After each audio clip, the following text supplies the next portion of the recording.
Hey guys, it's Cory from CoryBakerFilmmaker.com, and I just saw Venom. Written by Jeff Pickner, Scott Rosenberg, and Kelly Marcel, based on original characters by Todd McFarlane and David Michelinie, and directed by Ruben Fleischer. So first things first, just wanted to say up front that I am sorry that it has been so long since I've been able to get these reviews out. The end of summer season here just hit me like crazy, and I just really honestly haven't had the chance to go to the movies. I changed that up last night by going to see Venom, and my goal at this point, assuming that I don't get completely slammed again, is to have a review every week on Thursdays, and that's the plan I want to stick with right now. If I don't go to the movies during a week, there won't be that Thursday, but Thursdays is going to become the new day where I try and release new reviews, and hopefully I get to go see a whole lot more coming up. Venom, I saw at Regal LA Live, and I saw this in 40X. So, 40X, for those who haven't seen it before, didn't see the behind-the-scenes sort of thing about the Regal LA Live that I had done. It's 3D, so you got the 3D glasses on, but on top of that, you're inside of a seat that moves. It sprays water on you, there's smoke, there's wind, everything like that. So it's really great for a movie like Venom because there's a lot of like car chases and a lot of action. So anytime you're in a motorcycle, like escaping cars, you feel the whole seat shaking, and there's wind blowing in your face, and if Venom spits, you get like the water spray on your face and everything like that. It's a really neat experience. It's not something that I would want to do all the time, but Venom seemed like the right type of movie to go do this for. The only other time I had ever done it was Spider-Man Homecoming, and it's nice to have the whole Spider-Man universe covered in 40X viewings for me. On to the flick itself. Up front, this is going to be a Fast and the Furious contender. It's not that Venom is bad. I enjoyed myself. I did. It's just that it's not... It feels like they didn't think about this all the way through before they started making it. So it's Sony, Columbia, through Sony, in association with Marvel Studios. So it's the same sort of thing that they had going on with Spider-Man, where hypothetically other members of the Marvel Cinematic Universe could be a part. But there's nobody except for Venom in this movie. And I think that's really a detriment to this story, because I know they've been trying to make Venom part of movies ever since Spider-Man 3, where you got Topher Grace playing Venom. And I think now is the best time in terms of one's ability to make movies to have Venom, because you were able to have a lot of the special effects that really need to be at the top of their game to be able to do Venom properly. And effects that they had during the course of the movie where like Venom was like breaking away from Eddie, Tom Hardy's character, and sort of like talking to him face to face, so it was just like a thing like this, was really great and well done. But I think that Venom is so tied to Spider-Man. I mean, the original origin story of Venom is the symbiote comes down from space, and well, it's either the Spider-Man goes to space or the symbiote comes down. But I'm saying like the idea that the Venom suit that becomes the black Spider-Man suit is the reason why Venom has the powers that he has for the rest of the time. I mean, he sort of has sucked off some of Spider-Man's powers, which is why Eddie, when he takes on the Venom suit, or the symbiote, is kind of like Spider-Man, only a little bit more, like a little bit more vicious, a little bit more powerful. And I think that not having Spider-Man up front kind of hurts your ability to tell an arching Venom story. Now, I know that they're doing what they've been saying about this is that they want to have Venom sort of be like a standalone thing, like adjacent to the Marvel Cinematic Universe. But I think you lose the ability to really go at it and have more fun. I mean, the part of the fun of Venom is that he's like one of the biggest rivals to Spider-Man. And when Carnage comes around and you have Spider-Man and Venom teaming up to stop Carnage, then that adds like an extra layer to the Venom character. But having no Spider-Man at all from the beginning, and not even like the elements of being able to include Spider... I mean, so the thing takes place in San Francisco, and they talk about getting kicked out of New York and going to San Francisco. Spider-Man's in New York. So if you want to... It just seems like they could have, at any point, just had a little bit of Spider-Man in there, or made the second Spider-Man movie the introduction to Venom, and then have the Venom movie. It just doesn't... I feel like a lack of Spider-Man in the long run is going to hurt Venom as a standalone character, even though I enjoyed all the time we spent with it, and I really hope that they find some sort of way to shoehorn Spider-Man into the second version of this, but it looks like it's going to be a Venom Carnage affair. I think the other thing about Venom that sort of in the night I've had to digest seeing it, I really wish that the Marvel people, especially like Kevin Feige and the heads of the Marvel division of Disney, had sort of had more involved in making the movie than they did, rather than just sort of having like a business connection between these two, but actually like more of a creative connection. I just... It doesn't feel like other superhero movies that have come out recently.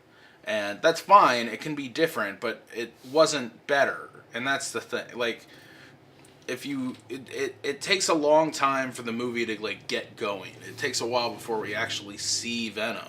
And I just would have liked it if it was a little bit closer to the storytelling style of an origin story of a superhero movie. Just because it would have gotten us into the flick a little bit quicker. And then we could have had more time for Venom doing Venom things. Beyond that, like, just... One thing that I noticed right away, and I'm not a star whore or anything like that in this regard. I don't need to have as many top flight movie stars as I can in every single movie, because I think there is a place to bring up new people and rise up the ranks and stuff like that. But what the Marvel Cinematic Universe had always done well is that they would bring people in who weren't like big, huge stars to fill these places, and they would grow with the... I mean, Elizabeth Olsen, I remember seeing her in like liberal arts and stuff like that way back when, and saying like, oh wow, she's really talented. I'm really excited to see more of her. And then she's Scarlet Witch, and people when they originally saw her were like, you know, like, oh, an Olsen sister? Like, they didn't know she was good. And then once she gets into the Marvel Cinematic Universe, you go like, oh my god, and now she's a bigger star. I mean, she's not Chris Evans or any of them, but I'm saying she's a bigger star. And there was...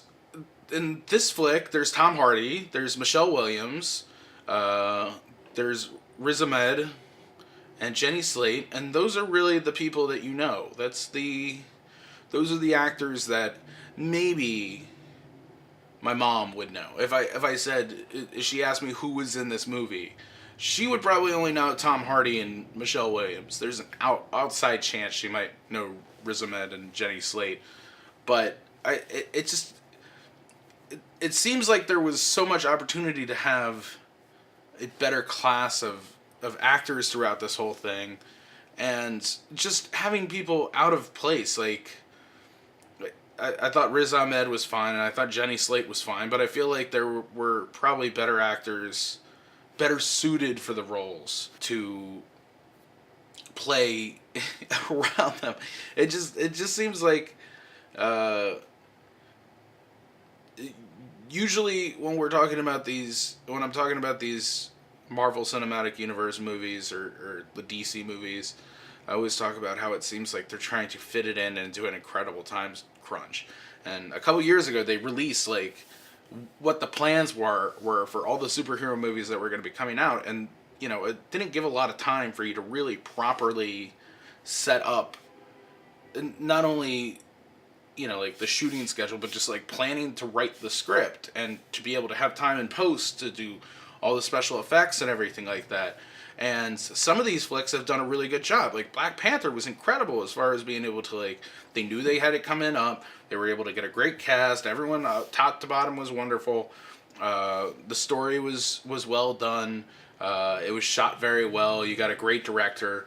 And this one, it's not, I don't want to make it sound like I'm hating on the choices here, but it feels like they could have had better people throughout this whole thing, and it would have been a better movie. And that's just a opportunity lost more than anything. So finally, I guess if there's anything that I would really like to get out there in the universe after having seen Venom, is that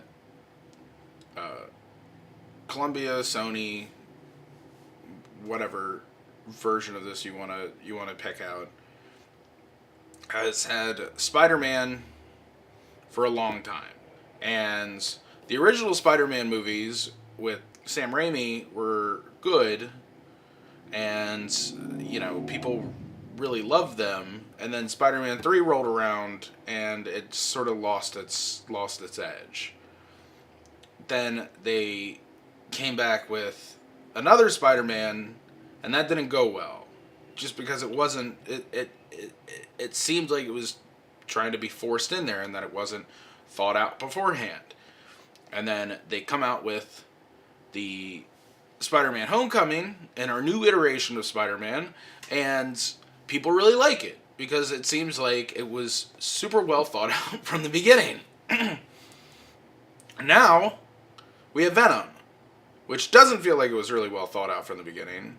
It was just sort of thrown in there. And now we have somebody really good, like Tom Hardy as Venom, who could play this character for a while and be a very important part of the extended or ancillary Marvel Cinematic Universe, but just doesn't, I just don't know what the next part is. So the next part we have Venom versus Carnage, which is fine, but then where the hell does Spider-Man come in? I mean, so I really, sometimes I just wish that executives, when they were thinking about greenlighting movies, would just call their friendly neighborhood comic book fan and just be like, "Hey, we're thinking about making Venom," and they would have been like, "Oh my, great, Venom! I love Venom."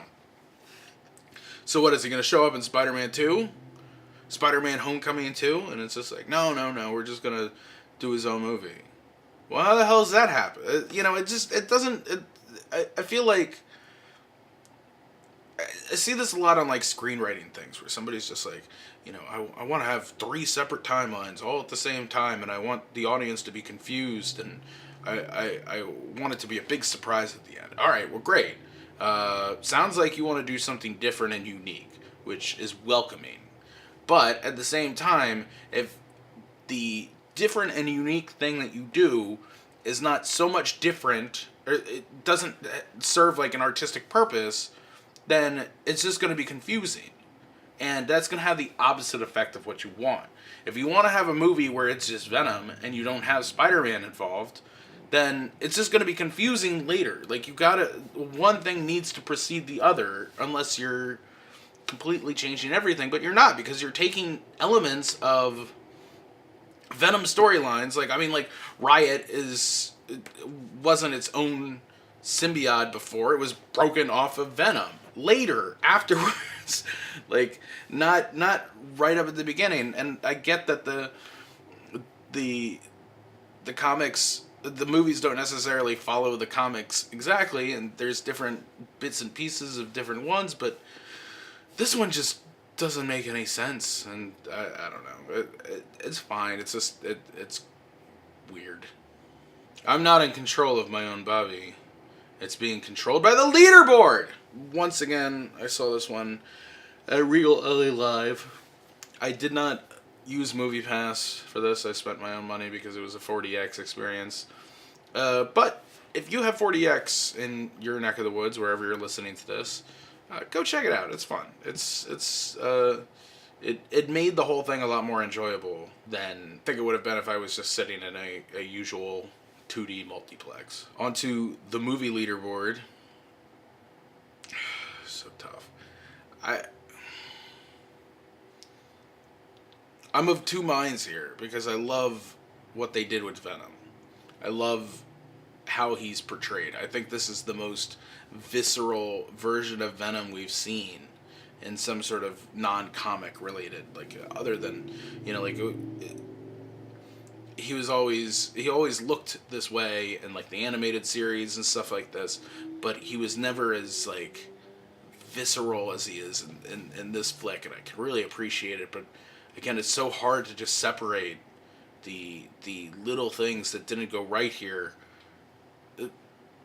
and make me worry about where this is going, which is really the, like, if it's like if they released a new Lord of the Rings trilogy and the first one sucked and the first one didn't have all the things that you expected from Lord of the Rings, you'd be like, oh god, I'm really looking forward to 2 and 3. I mean, 1 was fine, it was enjoyable, but they changed everything.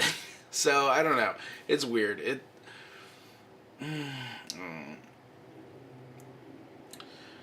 I give Venom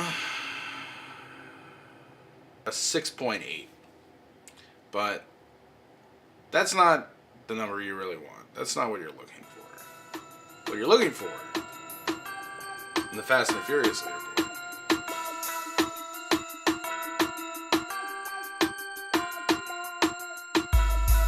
Too fast, too furious. I'm too fast for y'all, man. All right, on to the Fast and the Furious leaderboard. This is 100% just a standard fare action superhero movie. So the more you can go in and turn your brain off, the better you're going to be. And the action is good, and the characters are good. I really would have... I kept hearing talk about this being a rated R movie, and it turned out to be PG-13, and I feel like it would have been better if it was rated R, because it could have been more violent and more of what we expect from Venom. But it was fine. I would give it a 7.3 on the Fast and the Furious scale. Again, good fun, especially if you don't mind going to see it in, like, some sort of premium format. I think you would really enjoy it. But turn off the brain. Just don't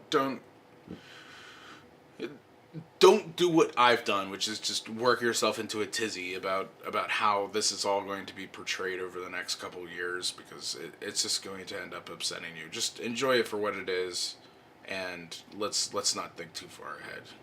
Anyway, that's it from me.